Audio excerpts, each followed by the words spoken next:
Hi everyone, in today's video we would like to demonstrate how you can download and install the Opera browser on this Realme GT Neo smartphone.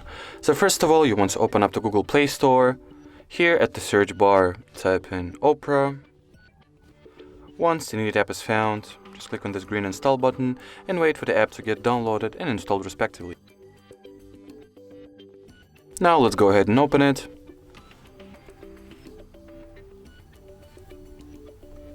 Here you want to click on this blue continue button. Next, decide whether some of the options and features of this browser will be enabled from the start, or you can always skip and configure them later.